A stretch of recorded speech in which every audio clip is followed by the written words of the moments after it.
Sige po tayong manalangin. Hallelujah. Aming Ama, sa hapong ito kami po'y lumalapit sa inyo. Hindi kayang pantayan ang iyong kalwalatian. Dakila ang iyong pag-ibig.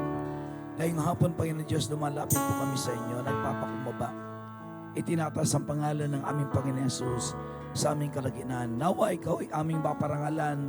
Nawa ikaw ay aming mapurihan. Nawa ikaw ay masiyahan sa pagsamba ng bawat isa sa amin.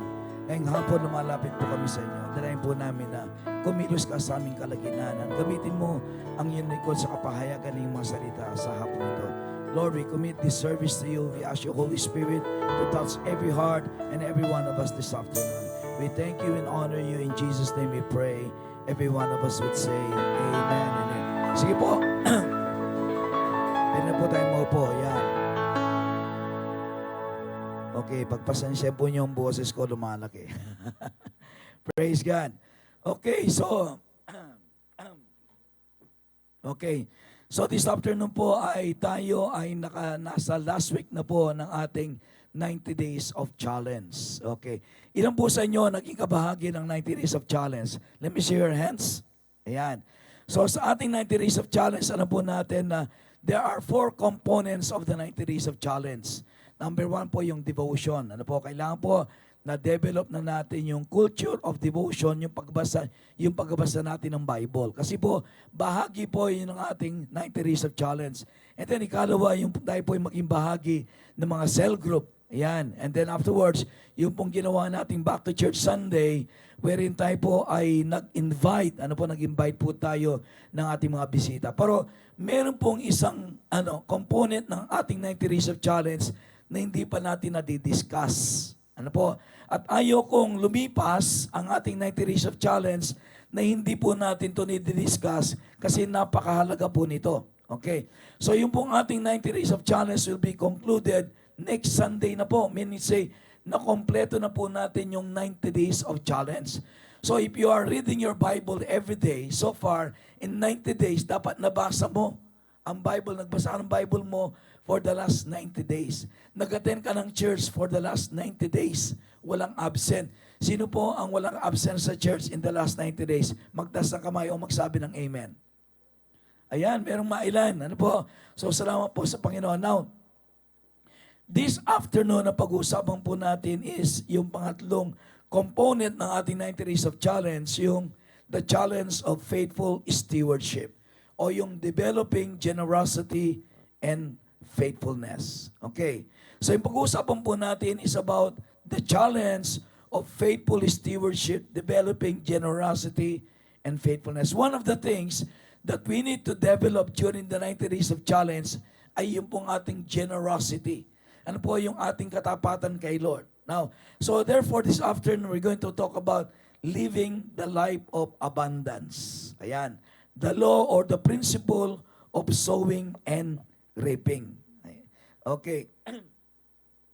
Alam mo niyo na God has put some principles and laws of nature that governs all things. Naintindihan mo ba niyo ako kasi yung boses ko medyo nawawala, no? Pasensya na po. Okay. So God put principles and laws of nature that governs all things. Ang ibig po sabihin niyan, alam po niyo ang Diyos ay naglagay po ng mga batas. Ano po? Ng mga batas na kung saan everything is being governed by this nature. Halimbawa po, the law of gravity. Ayan. What is the law of gravity? Ano sabi ng law of gravity? Sabi ng law of gravity, what goes up must come down. Yan po ang law of gravity. Ano po? Kung ano man itinas, babalik po yan. No? Kasi po alam po natin yung magnetism ng earth. Okay. Sabi niya, what goes up must come down. And then there's also the principle of sowing and reaping. Na what you sow, you shall reap. Kung anong itinanim mo, yun din ang aanihin mo. Okay? Now, these are very clear principles or law of nature. Kung may itinanim ka, may aanihin ka. Kung anong itinanim mo, yun ang aanihin mo. So this principle governs everything, whether in the natural or in the spiritual. Whether po yan sa natural o di naman sa spiritual, it governs all things. Na kung anong itinanim mo, yon ang aanihin mo. Kung nagtanim ka ng masama, aani ka ng masama. Kung nagtanim ka ng pagmamahal, aani ka ng pagmamahal. Okay?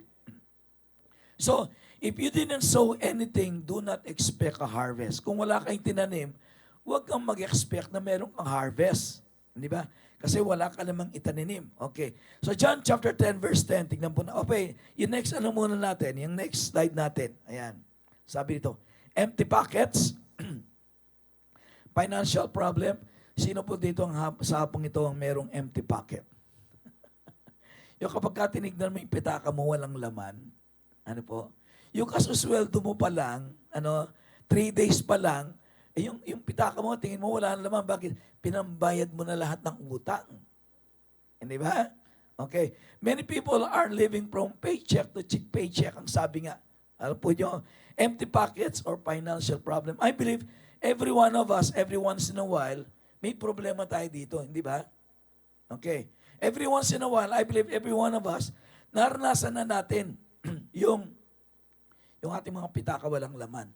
Pero alam mo ba nyo, sabi nga dito, there are 500 verses in the Bible that talks about prayer. And there are another 500 verses that talks about faith.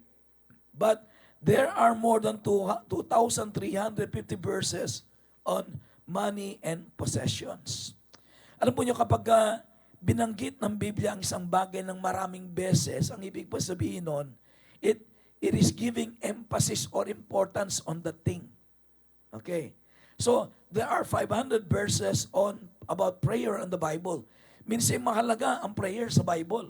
Ano po? And there are 500 verses in the Bible talking about faith. Mahalaga ang pananampalataya. Pero there are more than 2,350 verses on the Bible that talks about money and possessions.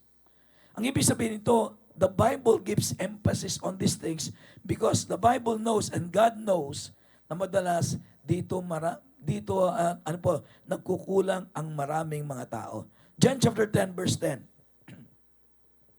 Ang sabi dito ay ganito, I've come that they might have life and that they might have it more abundantly. Sa wikang Tagalog, naparito ako upang ang mga tupa ay magkaroon ng buhay, isang buhay na ganap, masagana at ganap. Okay. So, sino po yung mga dito na mga tupa? Mga tupa ba kayo? Okay. Alam mo niyo sa Bible, meron siyang tinutukoy ng mga tupa at mga kambing. Ano po? Tayo yung mga tupa ng Panginoon. Sabi niya, I've come that you might have life and that you might have it more abundantly. Now, this is a very important promise of God in the Bible. Dito po, ipinakikita niya yung napakagandang naisin ng Diyos sa bawat isa sa atin. So, when Jesus died on the cross, He did not only die on the cross to take us to heaven. Ano po? Hindi siya namatay sa krus para dalhin lang tayo sa langit. But He also died on the cross so that every one of us would experience the abundant life. Ang ibig sabihin nun, habang naghihintay tayo para sa langit, habang naghihintay tayong umuwi sa langit, po yung nais ng Diyos na maranasan natin yung masaganang buhay. Amen. Okay. Ang Diyos po, alam po nyo, hindi niya tayo linagay sa ibabaw ng mundong ito upang ang araw-araw ng ating mga buhay ay puro struggle na lang. Ano po? Yung araw-araw ng ating mga buhay ay puro kahirapan na lang. Ang sabi ng Diyos ay ganito, sabi ni Kristo ay ganito, I've come that you might have life and that you might have it more abundantly. So therefore, what God wants for every one of us is an abundant life. Isang masaganang buhay. Now the question is this, lahat po ba tayo nabubuhay ng isang masaganang buhay? Are we living the abundant life? Yan ang malaking tanong. If that is God's desire for every one of us, bakit yung po kayang iba sa atin, hindi natin nararanasan yung abundant life? Next slide, sabi dito, God has laid down principles that if we will follow, will make us experience the abundant life. Alam ko marami sa atin ay lagi tayong nagpipray. Alam po niyo, every morning, I'm praying. Ano po?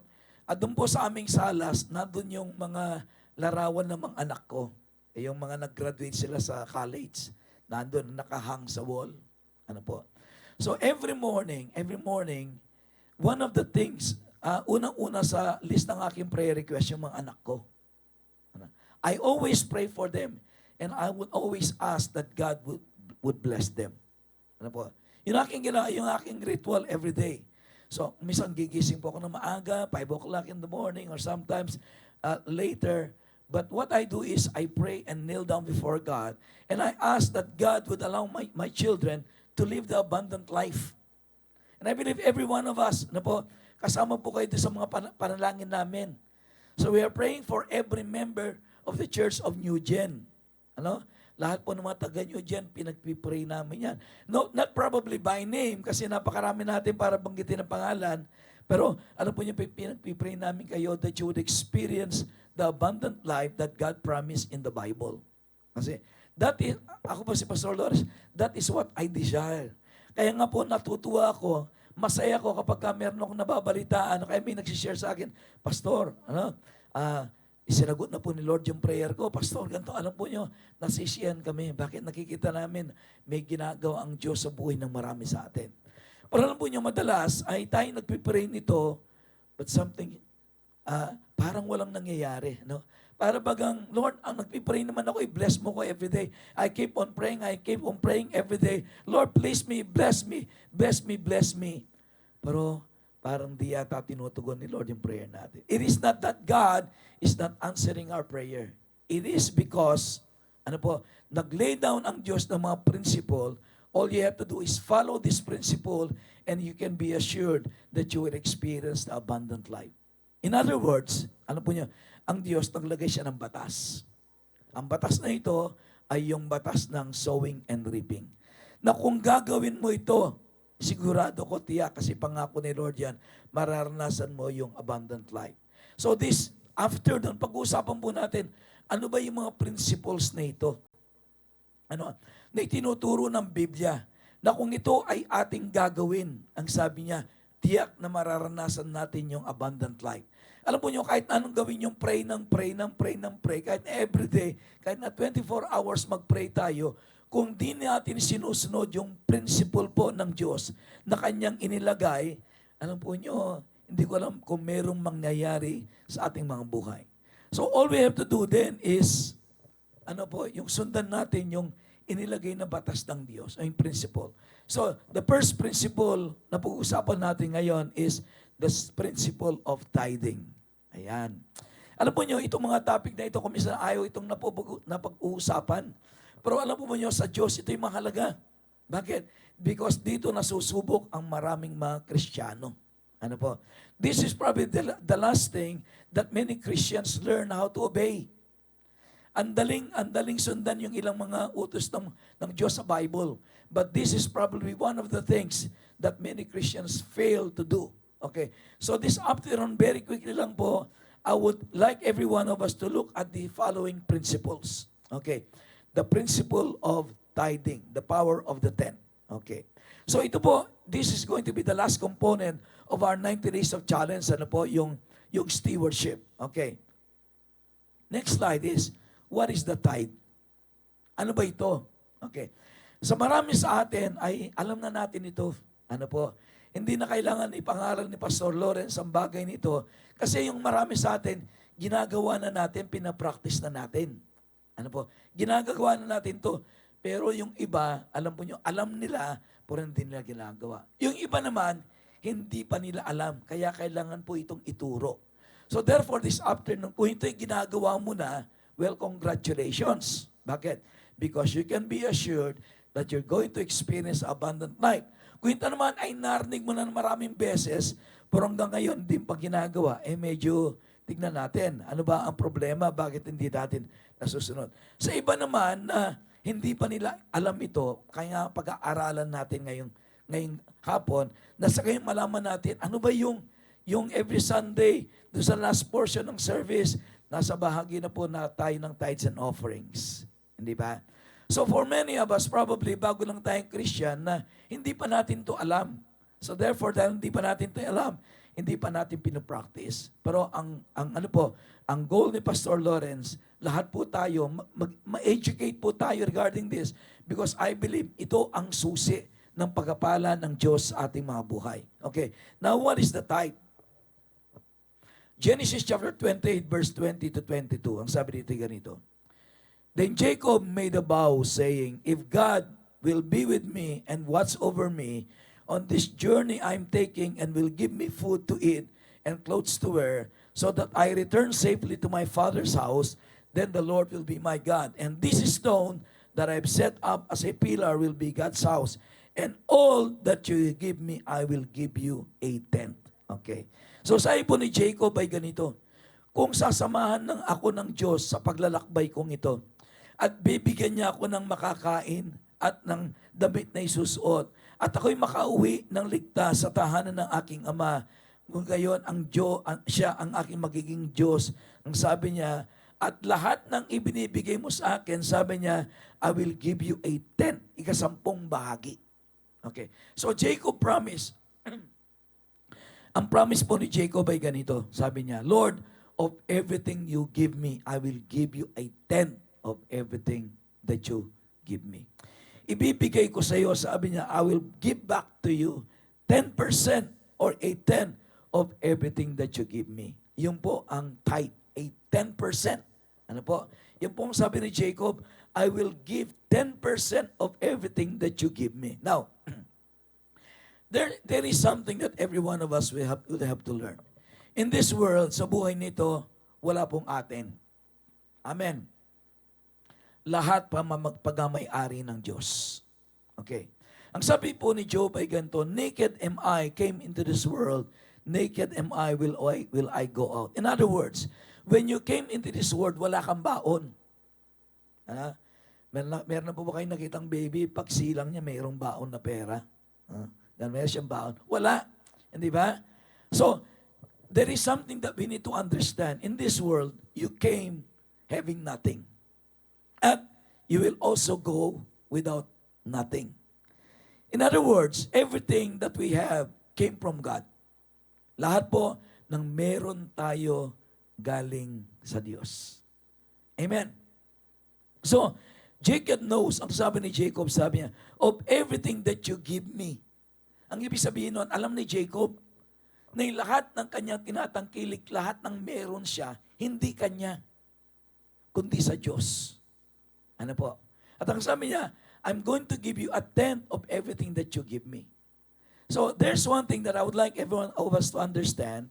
Kaya malaman po natin na we cannot claim anything in this world because everything belongs to God. Isang araw po ay meron isang taong naglalakbay sa train at meron pong isang Kristiyanong naglalakbay din, nagkatabi sila. And then nagsabi po ng katabi ng isang Kristiyano ay ganito, sabi niya, Brad, sabi niya, nakikita ba ang lahat ng mga building na yan na dinadaanan natin? Ang sabi po ng kanyang katabing Christian, oo naman kanya. Then sabi po niya, lahat ng yan sa tatay ko. Alam po niyo na nabigla yung Christian sa, Brad, ang yaman niyo pala.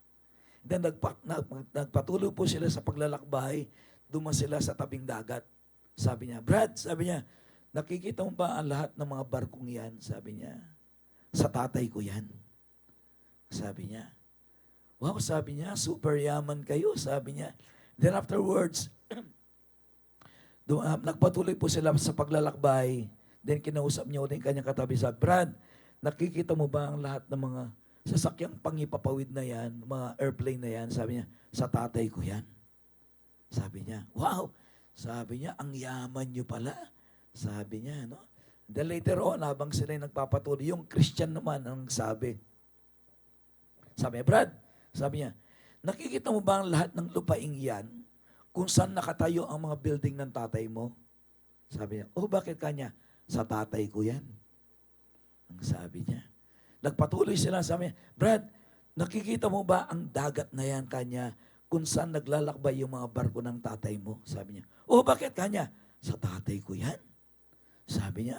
And then, pagkatapos na, tinuro niya yung kalawakan. Nakikita mo ba yung kalawakang yan kung saan naglalakbay ang eroplano ng tatay mo? Sabi, oh, bakit kanya? Sa tatay ko yan. Sabi, teka, sandali lang. Sino bang tatay mo? Sabi niya, ang tatay ko, ang Diyos, siyang may-ari na lahat ng bagay na yan. Amen. Praise God. Alam mo ba niyo, yan ang ating amang nasa langit. Ayan. Siya ang nagmay-ari ng lahat ng bagay. Kaya alam mo, yung katabi mo ngayon, anak mayaman yan. Ha? Sige, tingnan mo yung katabi mo. Ha? Sabi mo sa kanya, anak mayaman ka pala. Ha? Nagkukunwari lang po yan, walang pera. Ano? Nagkukunwari lang mahirap yan, pero heredera po yan. Ha? Yan, anak mayaman yan. Bakit? Kung ikaw ay anak ng Diyos, ano po, ang tatay natin ang siyang nagmamay-ari ng lahat ng bagay. Amen. At dahil siya nagmamay-ari ng lahat ng bagay, it is for Him to give whatever He wants to give to His children. Ang sabi ng Bible, the earth is the Lord's and the fullness thereof. Sabi niya, ang buong mundo, ang lahat ng nandyan, sabi niya, ay sa Diyos. Siya ay nagmamay-ari. At alam po niyo, God is looking for people with whom He will entrust all of these riches. That's why ang sabi niya, I've come that you might have life and that you might have it more abundantly. Gusto ko kanya, lahat kayo, maranasan niyo yung masaganang buhay. But there are principles that you need to follow. And number one, yung pong tithing. Ayan. Sabi nga, next slide is, the tithe is a tenth of everything that God gives us. Yung pong tithe, ikasampung bahagi yan na lahat ng ipinagkatiwala ng Diyos sa atin. In other words, sa Diyos lahat yan. Pero, ipinagkatiwala lang sa atin. Maliwanag po ba? So therefore, hindi natin pwedeng angkinin yan na galing, hindi, pinaghirapan ko yan eh. Ano, pinaghirapan ko yan, akin yan. No. Ha? Ang Diyos po ang siyang nagkaloob at siya ang pinagkatiwala sa atin ng Panginoon ang lahat ng bagay na yan. Okay. Sa Leviticus chapter 27 verse 30. Ang sabi dito ay ganito. 1/10 of the produce of the land, whether grain from the fields or fruit from the trees, belongs to the Lord and must be set apart to Him as holy. Ang sabi ng Lord, 8/10, sabi niya, ikasampung bahagi ng lahat ng bagay that the earth produce, whether grain from the fields or fruit from the trees, belongs to the Lord and set apart from Him. Ikasampung bahagi daw po sa Kanya yan. Sa Diyos yan. Okay. Now, there are some quick facts about tithes that I would like to speak to you. Number one, or bullet number one, the tithe is holy. Ano po? Yung ikasampung bahagi, yun po'y banal. Anything that belongs to God is holy. Ano po? Ang ibig po sabihin niyan, yung ikasampung bahagi po ng lahat ng pinagkatiwala ng Diyos sa atin, banal yan. At hindi po natin pwedeng galawin yan or anything because it does not belongs to us. It belongs to God. So therefore, ang sabi niya dito, no, yung bullet number 2, the tithe does not belong to you but to the Lord and must be set apart for Him. Number 2, ano po? Kung ikaw ay merong 1,000, ano 10% ng 1,000? 100 pesos. Ano po? So kung ikaw ay may 1,000, yung 100 pesos, hindi iyo yun.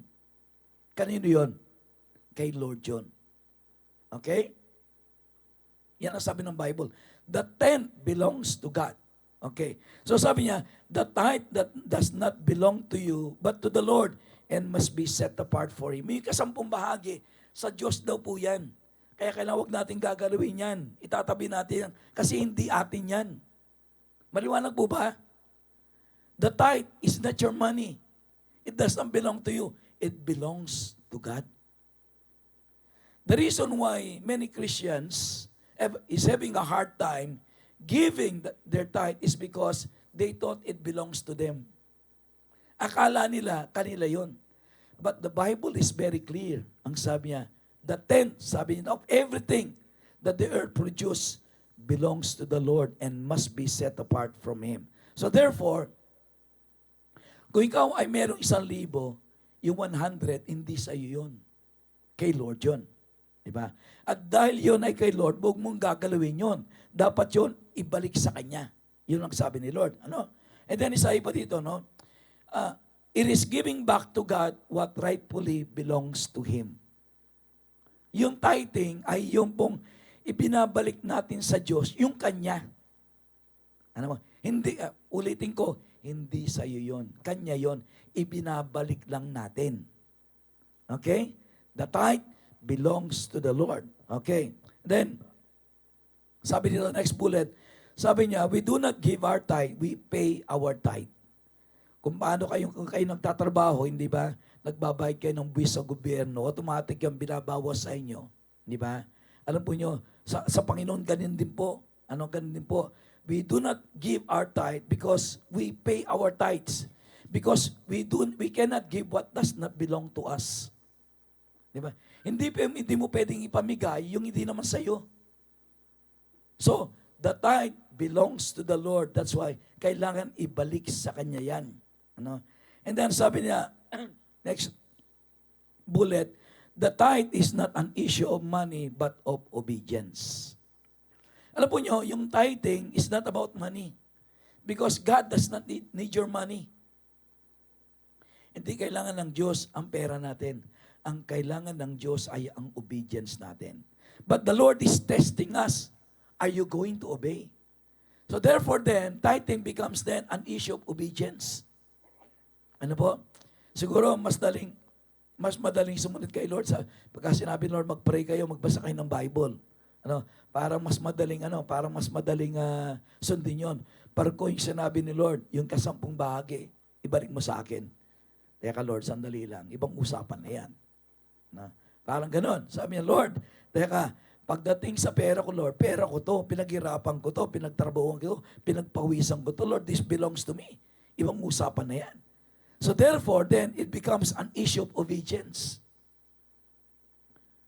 Kayang ba sumunod? Yun ang malaking issue dito. It's not an issue about money. It's an issue of obedience. Can you obey God? That's the big question. Ano po? Siguro yung ibang bahagi ng yung Christian life, it's so much easier to obey. Such as, for example, going to church. Madali namang magpunta ng church. May sasakyan naman ako. Pagdating ko sa church, nakaupo lang ako, naka-aircon pa ako. Libre aircon. Malambot pa yung upuan ko. Pwede ba ako matulog? Pero, alam mo niyo, when it comes to the issue of tithing then, to many Christians, they struggle. Nag-struggle sila dito. Bakit? Kasi po, number one, in the first place, siguro yun, parang feeling nila na kinukuhanan sila ng Diyos. But the truth is, it is not. Okay? Next bullet, sabi dito ganito. When you do not give your tithe, you become a robber of God and can cause defeat in your life. Ayan. Kapag hindi mo raw binigay yung Kanya, yun talagang Kanya, ang ibig sabihin nun, pinagnanakawan mo ang Diyos. Now, medyo matindi po ang word na ginamit dito, sa Malakay chapter 3 verse 10. Sabi niya, kapag hindi binigay yung Kanya, you are actually a robber of God. You are not a lover of God, but you are a robber of God. Okay. So, when you do not give your tithe, you become a robber of God and can cause defeat in your life. I've seen a lot of people, mga taong pinagpala ng Diyos, they were tested. Mga taong nagsimulang nagnegosyo. But because they did not obey this principle that God has given them, nakita ko unti-unti kung paano silang bumagsak. How they lost everything. And then later on, ang sabi nila, Pastor, matigas kasing ulo ko, hindi ako sumunod kay Lord eh. Okay, sabi niya, and then next is, it is an acknowledgement of God's ownership over everything that we possess. When we give our tithe, it's like saying, Lord, everything that I have belongs to you naman eh. God, ang Diyos po lang po niya, tinuturing niya tayo mga anak. We are not business partners with God. Alam po niyo, kapag meron kang kapartner sa business, paano po ang hatian kapag meron kang business partner? Nagnegosyo kayo, nag-invest kayo, 100,000 sa kanya, 100,000 sa iyo. First month, kumita kayo ng 100,000. Magkano ang hatian nun? 50-50. Hindi ba? 50% sa iyo, 50% sa akin. Bakit? Kasi business partner tayo. Ang ibig sabihin yan, hati tayo sa lahat ng kita. Yun ang business partner. Para alam po nyo, ang Diyos, hindi tayo tinuturing na business partner. Itinuturing tayong anak. Sabi niya, anak, dahil mahal kita,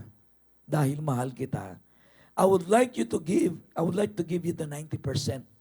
Yung 10% na lang, anak, ang balik mo sa akin. Nang sa gayon, kanya ay may pagpatuloy ang buhos ng pagkapala sa iyong buhay. So every one of us, dahil tayong mga anak ng Diyos, He chose to give us 90% of everything that He gives us. Sabi niya, binigyan kanya, sabi niya, okay, you can keep the 90%. Just give the 10% to me. Because it belongs to me. Parang po niyo marami sa atin, we fail on those areas. Okay? Kaya sabi natin, when you give your tithe, it is an acknowledgement of God's ownership over everything that we possess. Ang ibig sabihin, Lord, lahat naman ito, lahat ng tinatangkili ko, iyo. Lord, everything that I have belongs to you. So therefore, Lord, it is an honor for me to give you the 10% that belongs to you. Malachi chapter 3, verse 9 to 10. Nasabi dito ganito, will a man rob God? Yet you rob me. But you ask me, how do we rob you? In tithes and offerings. You are under a curse, the whole nation of you, because you are robbing me. Bring the whole tithe into the storehouse, that there may be food in my house.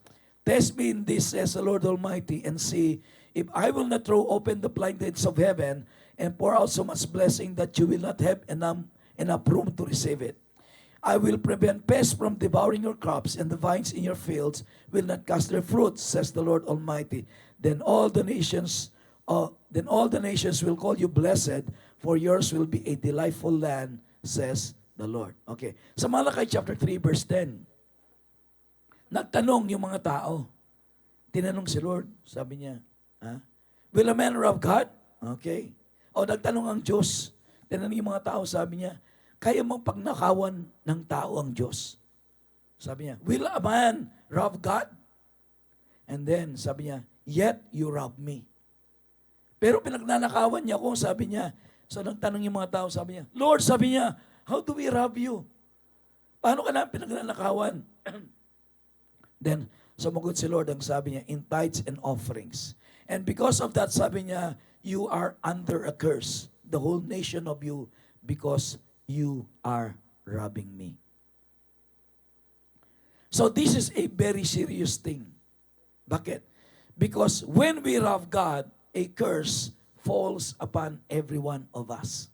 Ito po, sabi niya, verse 9, you are under a curse, the whole nation of you, because you are robbing me. Sometimes we do not know, hindi natin alam, kaya hindi tayo umaangat sa buhay, kaya ang business natin nag-fail. Why? Because we do not know that there is a curse hanging over our heads. Hindi mo alam, nasa ilalim ka pala ng sumpa. Hindi mo alam yung finances mo under curse. Bakit? Simply because, ang sabi po dito, because you are robbing God. Now, these are very strong words that I'm preaching this afternoon. But I would like every one of you to understand what God desires for every one of us. Sabi ni Lord, will a man rob God? Yet you rob me. But you ask, how do we rob you? In tithes and offerings. You are under a curse. Sabi niya, the whole nation of you, because you are robbing me. Church, this afternoon, are you living the kind of abundant life that God promised? Are you living from paycheck after paycheck? Na bago dumating ang susunod na sweldo, wala ka ng pera, nangungutang ka na. Hindi ba? Oo. Tapos, wala ka na nga, konti na nga sweldo mo, na ospital ka pa. Nangutang ka pa tuloy. Hindi ba? So, are we experiencing this? Then maybe, I don't know. I'm not saying that you are under a curse, but maybe we do not know that our finances are under curse. Why? Because si Lord po sabi niya, if you try to rob me, then you put a curse upon yourself. If you rob me, then you put a curse unto yourself, the whole nation of you. And then God challenged. Nagbigay ng hamon ng Lord, ang sabi niya, but bring ye the whole tithe into the storehouse, that there may be food in my house. Sabi niya, dalhin niyo sa templo ko. Sabi niya, yung 10%, yung tithe niyo, sabi niya, dalhin niyo sa templo ko na sa gayon, meron pagkain sa akin templo. And then, God said, sabi niya, test me in this, subukin niyo ako. Alam po niyo, kumisan, tayo ang natin sinubukan. Sinubukan na natin yung Bombay, di ba? Sinubukan natin na lahat, yung lahat ng nagpapautang dyan, sinubukan natin lahat. Pero wala pa rin nangyari. Di ba? Buong buhay mo, puro ka na lang utang. Bakit? Kasi ang dami naghahabol sa iyo. Hindi ka makahahon sa pagkakautang. Bakit kaya? Samantalang nangako ang Diyos, sabi niya, I've come that you might have life and that you might have it more abundantly. Maybe there's something wrong somewhere. Di ba? Merong mali somewhere because God desires to bless you. Sabi niya, gusto kitang i-bless. Sabi niya, I would like to experience the abundant life. Pero are we experiencing the abundant life? Maybe not. Maybe yes. I don't know. Pero sabi ni Lord, subukin mo ko, sabi niya. Sinubukan mo na ba si Lord? Sabi niya, sabi ni Lord, test me in this. Nagbigay ng hamon si Lord, says the Lord Almighty. And see if I will not throw open the floodgates of heaven and pour out so much blessing that you will not have room enough to receive it. Wow, grabe ang promise ni Lord. Ano sabi niya? Subukin mo ako. Kung di kita pagpapalain na sukat, sabi niya, wala kang paglagyan. I like that. Gusto ko yun. Yung talagang, akala po kasi ng iba sa atin, blessed na tayo. But you know what? Yung fear mo blessed ka na, God can do even more than that. Amen? Maganda ng trabaho mo, siguro maganda ng sweldo mo, pero titingnan mo pa rin, yung pa rin naabot ang mga pangarap mo. Yung abundant life na promise ni Lord, wala pa rin. Bakit? Kasi God can do more for you. God can do more for you. Kaya ang sabi ni Lord, sabi niya, test me in this, says the Lord Almighty, and see if I will not throw open the floodgates of heaven and pour you out so much blessing, you will not have enough room to receive it. Subukin niyo ko kanya. Kundi ko kayo pagpapalain na sukat wala kayong paglagyan. Yung problema mo, hindi mo alam kung saan dadalhin yung pera mo. Ama, gusto ko yun. Di ba? Saan ko naman kaya gagastusin ang pera ko nito? Meron naman pumasok sa akin 10 milyon sa araw na to. Paano kung ubusin ito? Sabi ni Lord, sabi niya, subukin niyo ko kanya. If I will not throw open the floodgates of heaven and pour so much blessing into your life, there will not be room enough to receive it. Amen. Sa wala ka sukat paglagyan, yan ang sabi ng Lord. So eventually, kailangan mong mapatayo ng sarili mong bangko. Bakit? Kasi tuwing pupunta ka ng bangko, kumakaman ang ulo yung teller. Bakit? Naku, magbibilang na naman ako ng milyon-milyon nito. Sabi niya, nakakainis na to. Sabi niya, di ba? Pero ano po nyo, sabi ng Lord, sabi niya, and see if I will not throw open the floodgates of or sa ibang verses, if I will not open the windows of heaven. Ano po niyo, ang bahay, maraming bintana yan. Mas maraming bintana ang bahay kaysa pintuan. At ang sabi ng Lord, bubuksan ko ang mga bintana ng langit. Sabi niya, at bubuhos sa iyo ang pagkapala na sukat wala kang paglagyan. Do you want that to happen in your life? Amen. Ayaw nyo ata eh. Okay. So the power of the tithe. Letter A. Ano po? Ano ba yung kapangyarihan nito? The tithe has the power to put your life under curse and has the power to bless your life. If I keep my tithe with me, it becomes a curse. If I release it, it becomes a blessing. Naintindihan mo ba ninyo? If I keep the 10% to me, it becomes a curse. Nagiging sumpa sa akin yun. But if I release it and give it to God, it becomes a blessing. Ayan.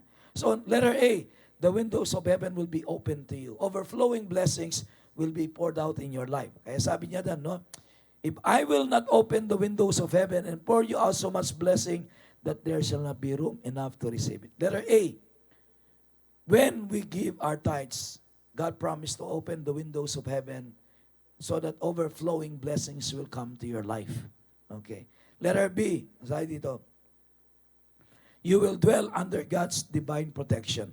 Your finances and possessions will be safe. Malachi chapter 3 verse 11, and I will rebuke the devourer for your sake, and he shall not destroy the fruits of your ground. When you give your tithes, you are actually putting yourself under God's protection. Ano po?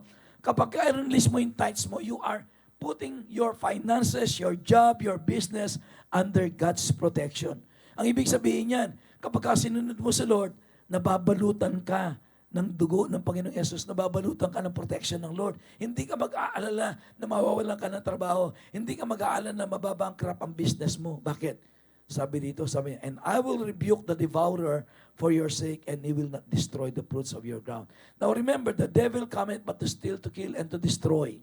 Yun ang sabi ng Bible sa John chapter 10 verse 10. But I have come that you might have life, and that you might have it more abundantly.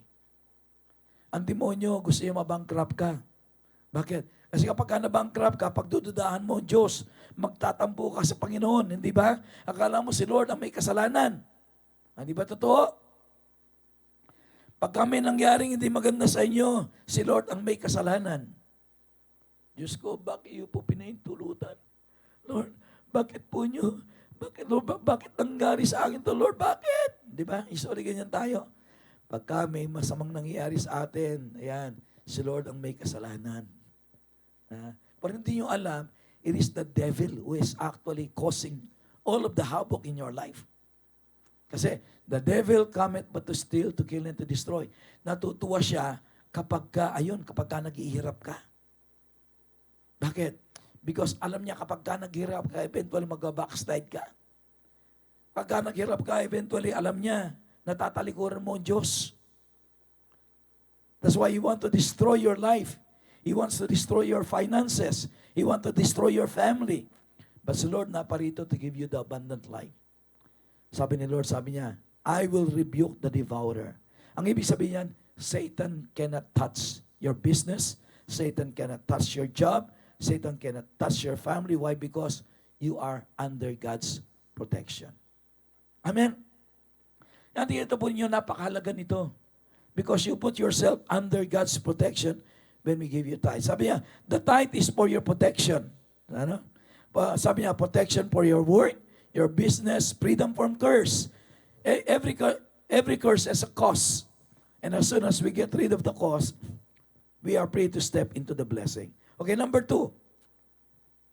The principle of the love offering. Ayan. Di ba kapag kami tumatay dito, nasa bahagi na po tayo ng tithes and offerings. Di ba?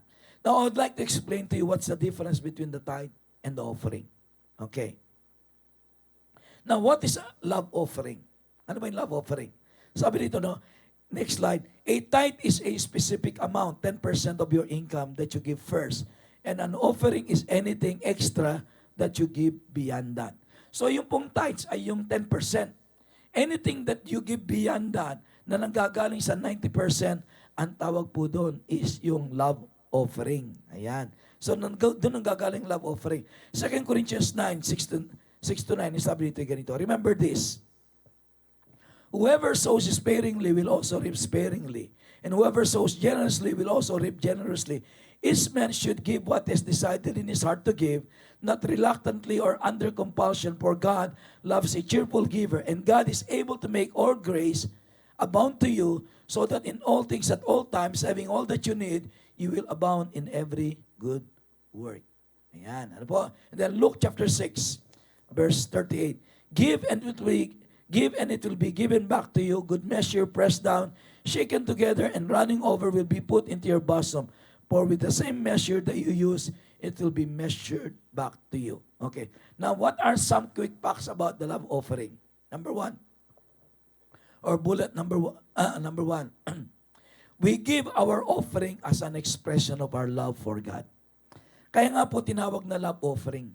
Ano po? Why? Because it is an expression of our love for God. Yan po'y kapahayagan ng pagmamahal mo sa Diyos. Okay? So, yung offering mo, yun ang katumbas ng pagmamahal sa Panginoon. Halimbawa, sa offering, pinagpala ka ng todo, tapos nang bibigay ka bariya. Tumataginting na bariya. Yun, that is the reflection of your love for God. Yun ang katumbas ng pagmamahal mo sa Diyos. Ano? Because if you love somebody, you will always give something that really honors. Hindi ba? So in love offering, sabi nga po dito, it is an expression of your love for God. Okay. Number 2, or bullet number 2, it is based on a personal decision and your generosity. Yung tithe, 10% po yun. Automatic yun. Pero yung love offering, alam po nyo, it is based on your personal decision. Ano? Kaya ang sabi ng Bible sa binasa natin kanina, no? Sabi niya, each man should give what he has decided in his heart to give. So it is a decision and it's based on your generosity. So ikaw ang magtatakda. Ikaw ang magde-decide. Lord, because you have blessed me so abundantly, Lord, because I love you, I would like to give this to you. Ha? Ganyan. Ano po? So it is based on personal decision. Yung pong tithes, hindi po personal decision yon. 10% yon, whether you like it or not. Pero yung tithes, personal decision yan. Sabi niya, kung anong napagpasyan mo sa iyong puso na ibibigay, yun na yun. So therefore then, it is based on your generosity. Ano po? It is based on your generosity. Gaano ka ka-generous kay Lord? Kung minsan alam po nyo tayo, napaka-generous natin sa ibang tao. Di ba? Pero pagdating kay Lord, we have no sense of generosity to God. Di ba? Ang natin magbigay ng todo-todos sa ibang mga tao. Pero what about to God? Are you that generous to God? Kaya sabi nga po dito, it is based on a personal decision and your generosity. And then next is, it must be given cheerfully and not under compulsion. Yung love offering, alam po nyo, dapat cheerfully. Yung may kagalakan sa puso. Hindi yung napipilitan ka lang. Kasi nagbigay ka nga, napipilitan, ay, offering na naman. Ano? Yung pagka dumating offering, magreklamo ka, magsabi-sabi ka. O kaya, pachet love offering na mga pa-CR na ka. Di ba? So sabi niya, it must be given cheerfully and not under compulsion. Ang ibig sabihin niyan, hindi ka pinipilit ng Diyos. God does not compel you. Whether you give it or not, it's up to you. Ano po? It's up to you. God will not compel you. Ano po? Why? Because God wants it to be given cheerfully. Yung kapag ka nagbibigay ka, yung ngiting-ngiti ka, Lord, hallelujah. Lord, mabibless na naman kita. Lord, thank you so much. Yung ganon. Yung meron kang excitement every time you give. Hindi yung, may bawasan na ako na naman pera. Ha? Nabawasan na naman 100 yung pera ko sa bulsa. Lord, bakit kasi meron pang love offering? Parang ganon.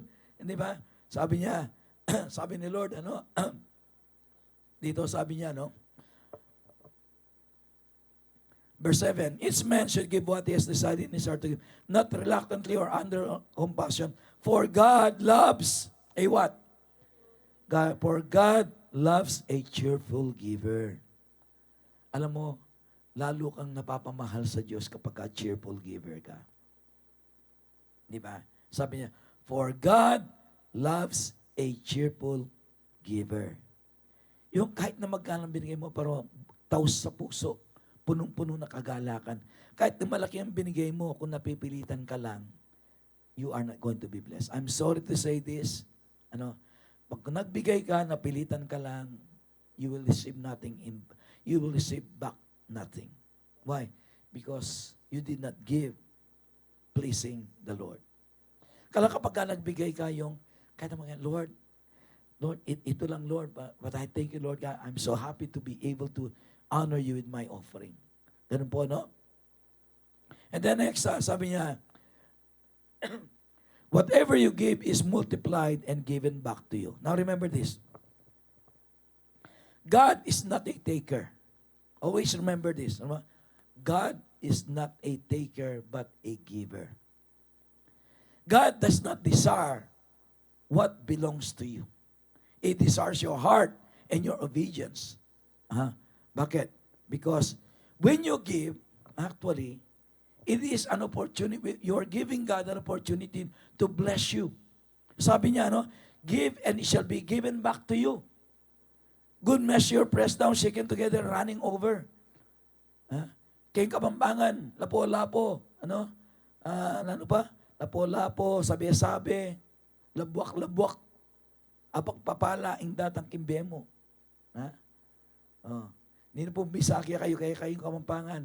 Nakita pong pagkapalang sabi-sabi, labwak-labwak, ang pong overflowing. Sabi ni Lord, di ba? Sabi niya, give, and what? It shall be given back to you. So God is not actually taking anything from you, but you're giving God an opportunity to multiply what you have so that God can give it back to you. So ang ibig sabihin niyan, yung binigay mo, bumabalik sa iyo. Amen. Okay. So ang ibig sabihin, did you lose anything? No. You actually invested so that when it comes to you, it is much bigger.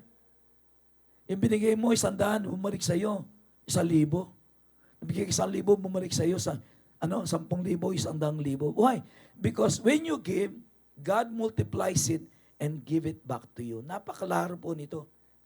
Napaka-clear nito sa Bible. Sa Luke chapter 6, verse 30, kaya sabi niya dito, no? Give and it will be given back to you. Sabi niya, good measure, pressed down, shaken together, running over, will be put into your bosom. So when you give, you're giving God an opportunity to bless you back in return. So did you lose anything? No, you gain. And then sabi niya, the measure you use will be the measure that will be used back to you. Yung ginamit mong takalan, yun din ang gagamitin ng Diyos sa iyo.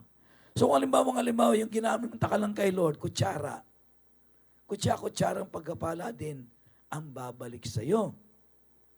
Hindi ba? Kung ang ginamit mo ay sandok na pagkapala din ang babalik sa iyo.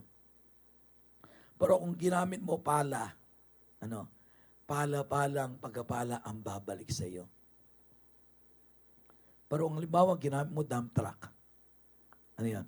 Iba, dump truck na pagkapala ang babalik sa iyo. Bakit?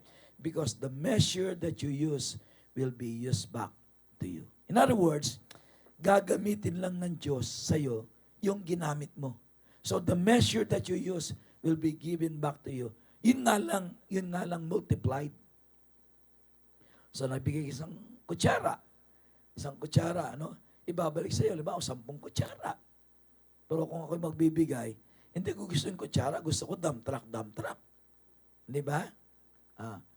Ilang kutsara ba yung isang dump truck? 1,000 kutsara yon. Di ba? So, okay, number 3. Number 3, the principle of the love gift. Ayan. Pangatlo, the principle of the love. Sa inyo pong mga upuan, ayan, kasi nag-design po kami ng bagong mga love offering envelopes. Ayan, medyo ginandaan namin ng konti kasi nakakaya naman kay Lord. Yung mga envelope na ginagamit natin, parang napakayagit, So nag-design po kami ng bagong envelope. Ito na po yung gagamitin natin ngayon sa ating love offering. So nandiyan po yan. Ngayon, linagay lang namin dyan. Nasa gayon makuha nyo agad, makita nyo, ito na pala yung bagong natin. So nakalagay po dyan, ayan, tithes, offering, building fund, first fruit total. So ilalagay nyo na ang pangalan nyo, tsaka date. And then sa ilan, nakalagay dyan, love gift to. Ayan. Yung pangatlo is the principle of the love gift. Ano ba yung love gift? Okay. Galatians chapter 6 verse 6. Ang sabi dito ganito. Anyone who receives instruction in the word must share all good things with his instructor. Okay. Ang ibig sabihin nito, the love gift is given to someone to express love and appreciation. The church usually receive a love offering for someone in need or in appreciation of a member or a leader in the church. So dito po, binibigyan tayo ng pagkakataon na i-bless yung mga taong naging blessing sa atin. Meron po bang mga tao sa church na naging blessing sa inyo? So the love gives us an opportunity to bless them in return. Halimbawa po yung ating music ministry, na bless po tayo. And you would like to bless them. All you have to do is put it there, doon po sa love gift to music ministry, o di naman kaya kung kanino man, to a person or what, and then it will be given directly to that person. Ano po? So, what do we do then? Ang sabi po dito sa Galatians chapter 6, verse 6, sabi niya, anyone, sabi niya, who receives instruction in the word must share all good things with this instructor. In other words, it is honoring, it is appreciating those people who became a blessing to us. You can bless anybody in the church na naging blessing sa iyo. Ano ba, yung ating music team, o yung ating Sunday school teacher, si pastor, o si Pastor Malo, sino man, alam po nyo, you can bless them, if kung kayo ay na-bless ka ng buhay, then we have an opportunity to bless them back in return by writing love gift to. Lalagay po niya doon ang pangalan ninyo at yun po ay ibibigay directly sa kanila. In that way, we become a blessing and encouragement to many people. Ano ba? That means say, you begin to learn how to share your blessings to those people na ginagamit ni Lord sa buhay mo. Sino mo yung taong ginagamit ni Lord sa buhay mo? Yung cell leader mo, yung network leader mo, yung mga naglilingkod natin sa church. Di ba? So, pagka inipo ka ni Lord sa puso mo, sabi ni Lord sa iyo, I want you to bless that person. Di ba? Kung minsan nangyayari po yun, bless na bless tayo sa isang tao. Sabi ni Lord, okay, I want you to bless that person. Anong gagawin mo? Okay, you're going to bless that person, you're going to get this envelope, and then put there yung love gift to, lagay mo yung pangalan niya doon, it will go to directly to that person. Bakit? Kasi po, we must exercise the opportunity of being able to bless other people. Okay. So yung tithes belong kay Lord. Yung offering po yan, yun ay ano sa atin, ibinibigay natin kay Lord yan. Okay. Binibigyan natin kay Lord because we love Him. And then the love gift is an appreciation of the people that who God has used in our life to bless them. Okay? So, nasa gayon alam po ninyo, yung ating bagong design po ng ating love offering, alam po ninyo.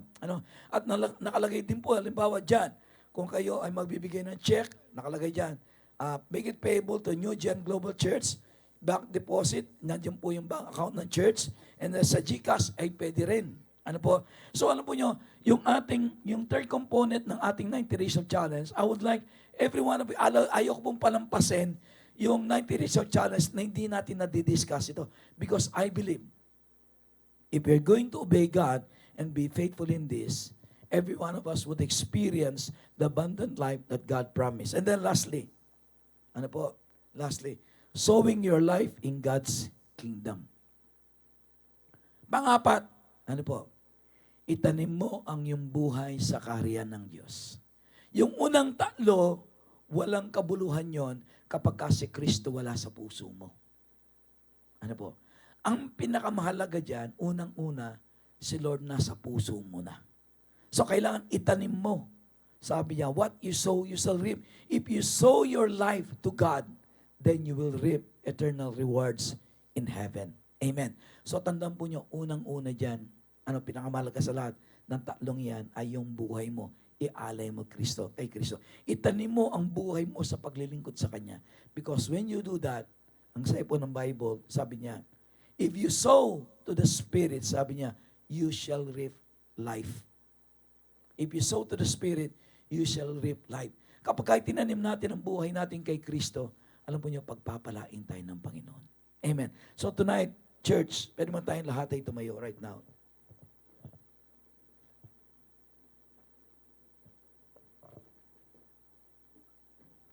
Kaibigan, God wants you to experience the abundant life.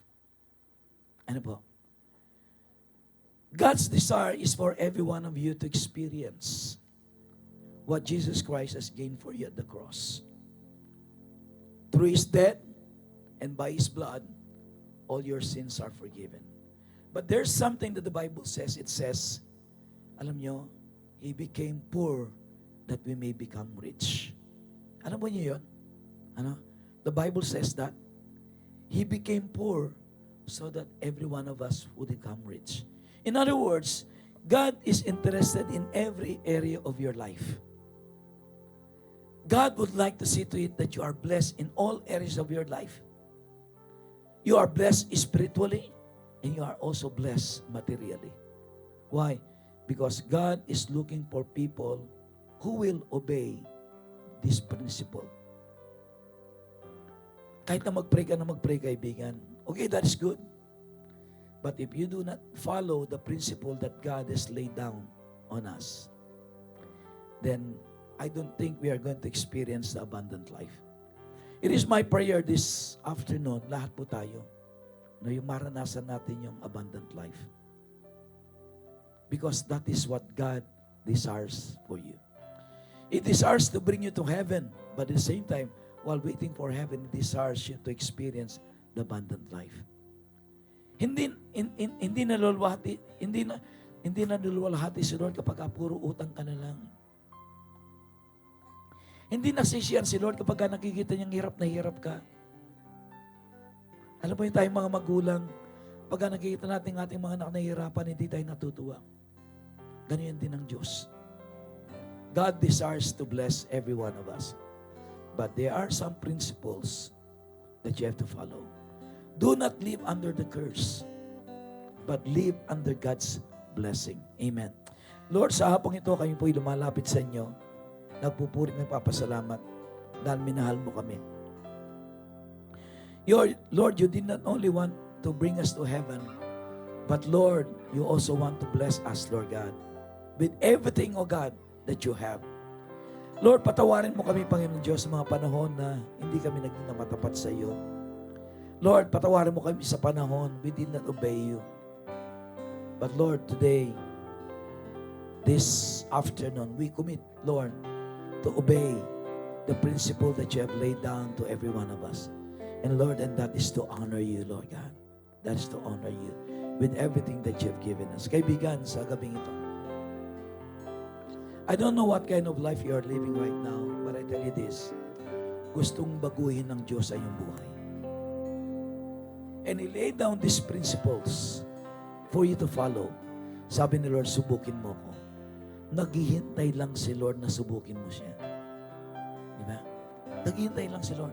You can start with little. Pastor, paano ko pong gagawin yun? Kulang pa sa amin yung aking kinikita. Yun nga. That's the reason why you have to obey this. Na sa gayon makaahon ka sa kahirapan. Diba? And it is a step of faith for you. Yan ay kilos ng pananampalataya na for you to believe that God can come into your life and change your situation. If you'd only allow God. Amen.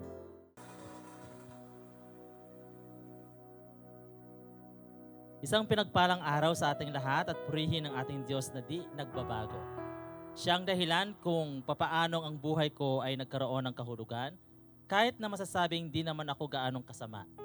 Dahil lumaki po akong walang kabisyo-bisyo sa katawan, sa katunayan laking reliyoso po ako, mabuting anak na masasabi dahil di ako sakit ulo ng aking mga magulang. Pero lumaki po akong mahiyain, kaya di ako masyadong nakikihalubilo sa mga tao kahit na sa aming mga kamag-anak. In short, may low self-esteem at identity crisis na nanahan sa akin. Sa kabila nito, mabuti ang Diyos sa akin. 1985, dumating siya sa isang pagkakataon through invitation sa isang Bible study sa bahay ng pinsang ko noon at doon nagsimula ng pagtanggap kay Jesus sa aking buhay at sinundan ito na laging sumasama sa church Sunday service, gayon din sa mga Bible study, di pa cell group noon.